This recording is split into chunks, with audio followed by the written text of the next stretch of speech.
Throwaway account, because if my last name pops up in a Google search next to this post, the fallout will be nuclear, and I'd like to watch it from a safe distance. Still, I figured the tale deserves daylight after incubating for 21 years. Fair warning, there's no forgiveness arc, no family hug at the end, and definitely no lessons about turning the other cheek. My cheeks are tired. I turned them until they chafed. The Bennetts adopted me when I was 5. My memories of before are a collage. A mother who sang off-key, a cramped apartment that smelled like pancake syrup, and the red-blue flash of police lights the night a drunk driver turned her station wagon into scrap metal. Children's Services shuffled me through 2 foster homes before the Bennetts arrived wearing matching smiles and church badges. They said God had placed a burden on their hearts. I was that burden. At the time, I thought that sounded like love. For a while it was. They celebrated my 6th birthday with a sheet cake and 50 helium balloons. Mom, her real name is Rebecca, but Reddit loves nicknames, glued the deflated balloons to a poster board so I could keep the memory forever. Dad, Martin, took me fishing and pretended not to notice when I cried every time the hook caught. They signed every field trip permission slip, even the overnight science camp where I discovered that beetles hiss if you poke them. 2 years after the adoption, Rebecca's miracle happened. Ultrasound selfies replaced photos of me on the fridge. Martin's office filled with parenting books that began, conspicuously, at month 0. The night Liam was born, Martin called me from the hospital to say, "Congratulations, kiddo. You're a big sister." In the background, Rebecca sobbed with joy. I clutched the cordless phone and felt something unlatch inside my ribs, like all the air had escaped and taken ownership with it. Liam came home and the house rearranged itself around his needs. My room became the temporary diaper staging zone because it was closest to the kitchen sink. If Liam napped, the TV volume had to stay at 1 bar. If I sneezed, I was scolded for waking him. Strangers cooed over him at church, and when I stepped closer, they asked whose daughter I was. Rebecca would smile politely and explain I was adopted, but such a helper. The word helper landed like a mop in my hand. I learned the golden child rules through osmosis. Rule 1. If Liam wanted my toy, he could have it, because sharing built character. Rule 2. If something broke, Liam had never touched it. I must have been careless. Rule 3. Any hint of resentment proved I was ungrateful. Ungrateful children lost privileges, like the class field trip to the planetarium. I spent that day scrubbing baseboards while Liam gummed teething rings in his high chair, drooling royalties of sympathy. I kept a running log in a spiral notebook. Date. Offense against me. Parental verdict. At first it was petty. I was blamed for marker scribbles on the wall. I lost dessert for backtalk when Liam shrieked in my ear and I shouted, "Stop." Over time, the incidents matured. When I was 11, Liam found Dad's spare keys and took the minivan out of park on the driveway slope. The bumper kissed the mailbox. I was accused of negligence because I'd been supposed to watch him. My punishment was 2 months with no internet, the modern equivalent of exile. At school, I cultivated invisibility. Teachers liked me because I never forgot homework. Classmates forgot me because I ever complained. I got high grades, not out of pride, but because a perfect report card was the only thing the Bennetts applauded without comparing me to Liam. In 8th grade, I overheard Rebecca bragging to another mother that, "Our girl is so smart, it must be in her genes somewhere." Somewhere, like lost luggage. High school turned the volume up. Liam was a freshman when I was a junior, and he wielded our last name like a VIP pass. When he elbowed a kid during basketball tryouts, it was competitive spirit. When I tripped and spilled cafeteria chili, he laughed with the rest and then told the assistant principal I'd purposely doused myself to skip afternoon classes. The principal believed him until security footage disproved the claim. I got a terse apology. Liam got no consequences because boys exaggerate. Home life mirrored school. Martin bought Liam a PlayStation with VR headset for his 15th birthday. I got a pun-heavy card about responsible adulthood on my 17th. Liam misplaced the VR gear inside a month. Translation, sold it to a friend for cash. Yet Martin replaced it the same weekend. I asked for assistance with college application fees and was told there was no extra room in the budget. That night I Googled how to donate plasma for money. Despite the obstacles, I graduated valedictorian. My speech thanked the guidance counselor who printed scholarship forms for me until her office ran out of toner. Rebecca cried in the audience, dabbing her cheeks with a monogrammed handkerchief like she'd been instrumental in my success. Liam skipped the ceremony because his gaming clan had a tournament. Martin labeled it an important commitment. Scholarships covered tuition at a state university 3 hours away. Room and board would be my responsibility. Shipping out the week before classes, I loaded my entire life into a used Corolla I'd purchased with part-time grocery wages and a $1,000 grant from an essay contest about resilience. Martin handed me a sealed envelope as I pulled out of the driveway. "Open when you get there," he said, misty-eyed. I stupidly imagined a heartfelt letter. Instead, the envelope contained the latest Visa bill, maxed out under my name. Identity theft victims usually describe a sudden chill. Mine arrived via a frantic call from the bursar's office that my student account was delinquent for charges at an off-campus electronics store. I'd never set foot there. The clerk faxed over the receipt. My name, my student ID, and Liam's scrawling signature. The purchase? A gaming laptop and accessories totaling $3,000. When I confronted Martin, he sighed like the world's heaviest burden had landed on his shoulders and said, "Responsibility is part of adulthood. Pay it." At the campus legal clinic, a second-year law student coached me through filing a police report and freezing my credit. Liam's juvenile record kept him from a felony charge, but the detective mandated restitution. Rebecca spent 2 hours on the phone begging me to drop it for the family's sake. I held firm, and for the first time in my life, something tilted my way. College was blissful by comparison. I folded burritos at a taqueria, studied network security until sunrise, and discovered that friendships built on mutual respect feel nothing like parental obligation. My social circle included Nora, a biomedical engineering major who laughed at my sarcasm and noticed when I got quiet. Junior year, we started dating. Senior year, she met the Bennetts at Thanksgiving. Afterward, she asked gently why Martin never looked at me when he spoke. I hadn't realized he didn't. It felt normal. Graduation arrived, and with it, a job offer from a hospital network security team. Nora and I moved to a city where nobody knew the Bennetts.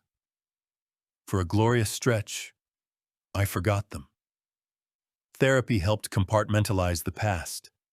Weekly sessions where I unpacked guilt the way airports lose luggage, thoroughly and with zero intention of return.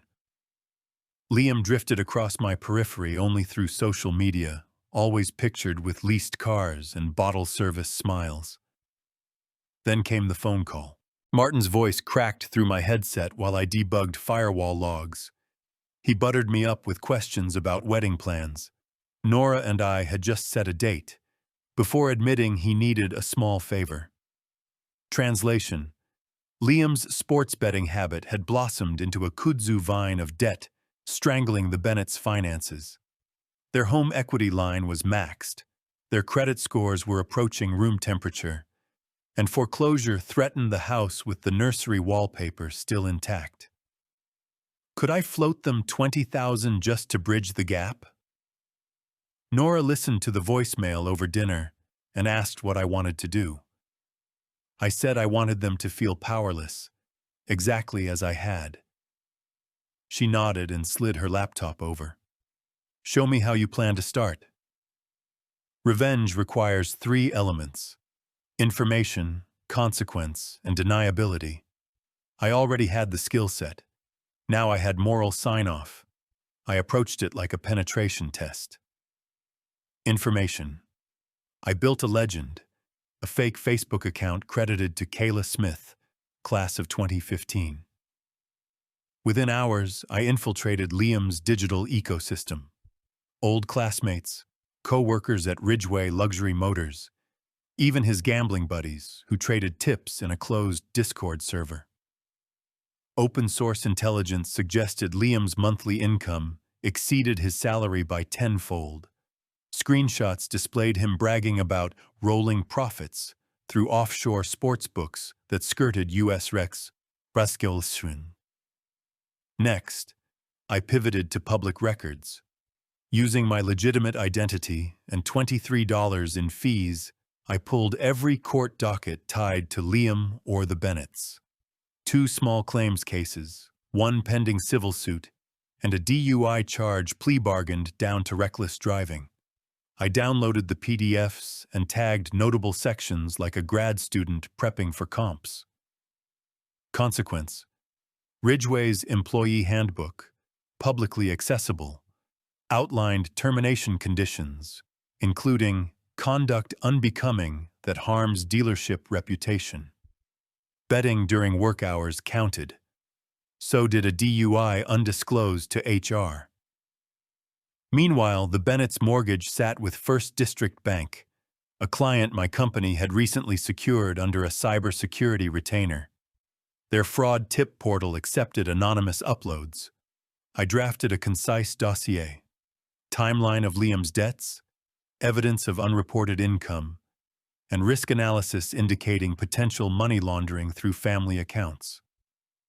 For flavor, I included screenshots of Liam swapping betting codes during his shift, time-stamped beside customer invoices. I submitted the packet to First District's Risk Division, the state's Gaming Commission, and the IRS Whistleblower Office, each under disposable email aliases routed through VPN chains. The law firm where Nora interned proofread the documents for educational purposes. Deniability. The beauty of using sunlight as a weapon is that you never have to dirty your hands. I touched no private servers, cracked no passwords beyond those glimpsed in data leaks, and forged nothing. Every byte pointed back to Liam or the Bennetts. In case anyone thinks I decided on revenge overnight, let me rewind to sophomore year of high school, the precise moment I learned how far the Bennetts would bend reality to protect Liam. Our science fair projects were due Monday. I'd spent 3 months cultivating mold samples for an experiment on household allergens. Liam slapped together a baking soda volcano the night before. Sunday evening, my meticulously labeled Petri dishes disappeared. Monday morning, they reappeared, shattered, inside my locker. The science teacher deducted 20 points for negligence, and Martin later scolded me for playing victim. That day, I understood innocence doesn't matter when authority pre-selects the villain. Another formative moment came senior year, 2 weeks before graduation, when my guidance counselor pulled me aside. She said, "Colleges will see your resilience, but make sure they also see your boundaries. Once you're out, you don't owe anyone the privilege of your success." At the time, the advice felt abstract. Now it's gospel. When I earned my first bonus check as a security analyst, I framed a photocopy and hung it above my desk as proof that self-preservation is not selfish. Nora, pragmatist that she is, Asked during our planning phase whether I could live with collateral damage, specifically, whether taking down the Bennett's finances would also crush any chance they had of funding retirement or medical bills. I thought about the decades they spent financing Liam's whims while telling me healthcare was between you and God. Then I opened an HSA in my name and maxed it out. Moral calculus complete. The tech work itself was less glamorous than Hollywood hacking. After mapping Liam's username permutations, I joined his gambling Discord under a sock puppet account and waited. Within a week, he dropped spreadsheets of unpaid bets into the channel, bragging about leveraging Mom's credit. I thanked him with a meme and screenshotted everything. One night he complained the sportsbook's two-factor authentication kept glitching. That was me, throttling his login attempts with deliberate latency to push him past the site's fraud threshold and lock his account, preserving evidence. While the financial gears ground, I filed an anonymous ethics complaint with the elders of the Bennett's megachurch. The packet included Liam's DUI report and Instagram stories of him chugging vodka from the bottle while wearing a youth ministry t-shirt. The church suspended his volunteer privileges and, rumor says, advised the Bennetts to seek counsel. Translation: they were embarrassed. Reputation, not repentance, stings them most. If any of this sounds excessive, consider this. Justice systems often fail the powerless because institutions assume families self-correct. Mine defaulted to cover-ups. When the safety net is a spider web, you learn to bring your own scissors. Revenge wasn't merely payback. It was quality assurance for the adult life I built without them. Every step was deliberate, documented, and proportionate to the harm they'd dealt. Call it ruthless if you want. I call it balancing ledgers written in someone else's blood. Side note for the financially curious: the IRS offers whistleblowers 15 to 30% of recovered taxes. If they claw anything back from Liam, I'll get a cut. I've decided to donate half of any award to the scholarship fund that rescued me, and the rest will finance replacement instruments for the high school band program Liam once swindled during a fundraising raffle. Symphony of poetic justice, paid in full.